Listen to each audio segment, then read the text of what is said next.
Hello! నమస్తే అండి. Welcome to our channel. ఇవాళ పచ్చి పులుసు రెసిపీ మీతో షేర్ చేసుకుంటున్నానండి. పచ్చి పులుసు వచ్చేసి మట్టి పాత్రలో చేస్తున్నానండి. ఈ ఎండాకాలంలో పచ్చి పులుసు చేసుకునే వాళ్ళు అసలు ఉండరండి. కాకపోతే నేను మట్టి పాత్రలో చూయిస్తున్నాను. ఎందుకంటే మట్టి పాత్రలో టేస్ట్ కూడా రుచిగా వస్తుంది. ప్లస్ చల్లగా ఉంటుందండి. అందుకని చెప్పేసి మట్టి పాత్రలో చూయిస్తున్నానండి. నేను 2 ఆనియన్స్ తీసుకున్నాను. 4 పచ్చిమిరపకాయలు తీసుకున్నానండి.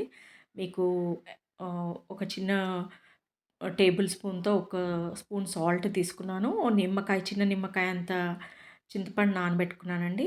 ఇది బాగా చేత్తో నలిపాననమాట. ఆనియన్స్ మీకు కావాలంటే తక్కువ వేసుకోవచ్చు. కొంచెం ఎక్కువ వాడతాం కాబట్టి ఎక్కువ వేసుకున్నాను. తర్వాత చింతపండు నానబెట్టుకున్నాను కదా! ఆ వాటర్ అంతా బాగా పిండి తీశాననమాట. ఒక 2 టైమ్స్ తీసి పెట్టుకున్నాను. చేత్తో నలిపానండి. ఎందుకంటే ఆ పచ్చిమిర్చిలో ఉన్న విత్తనాలు అవన్నీ బయటికొచ్చేలా మనం కలుపుకోవాలనమాట. ఆ తర్వాత కొంచెం కొత్తిమీర వేసుకున్నానండి.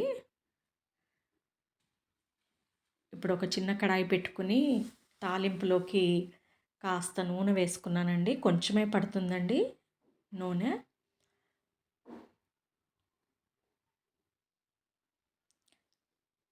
4 ఎండుమిర్చీలు తుంచి వేసుకోవాలండి. ఆ విత్తనాలు మనకి కనబడాలనమాట. అప్పుడే బావుంటుంది పచ్చి పులుసు. విత్తనాలు బయటికొచ్చేలా మనం తుంచి వేసుకోవాలనమాట. ఆవాలు, జీలకర్ర ఇలా చేసి చూడండి. అందరూ చేసుకుంటారు. కాకపోతే మట్టి పాత్రలో చేసుకుంటే ఇంకా రుచిగా ఉంటుందనమాట. ఒకవేళ మీకు నచ్చితే లైక్, షేర్ అండ్ సబ్స్క్రైబ్ చేసుకోండి. మా సెకండ్ ఛానల్ ఏఎంఎస్‌కే క్రిష్ ఛానల్‌ని కూడా చూడండి. లైక్, షేర్ అండ్ సబ్స్క్రైబ్ చేసుకోండి. ఆవాలు, జీలకర్ర వేసుకున్నానండి. అది కొంచెం చిటపటలాడాలి. ఆ తర్వాత కరివేపాకండి.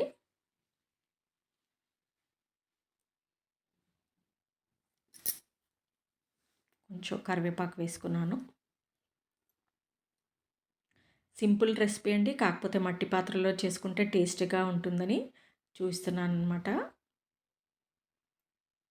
ఒక 1, 2 అవర్స్ వదిలేస్తే చల్లగా బావుంటుందండి.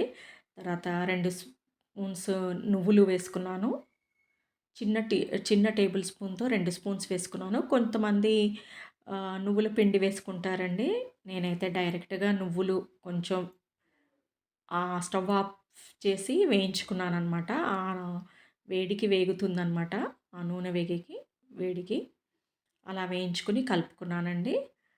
Simple and tasty summer recipe ready అయిందండి. ఇది అన్నంలోకి బావుంటుంది.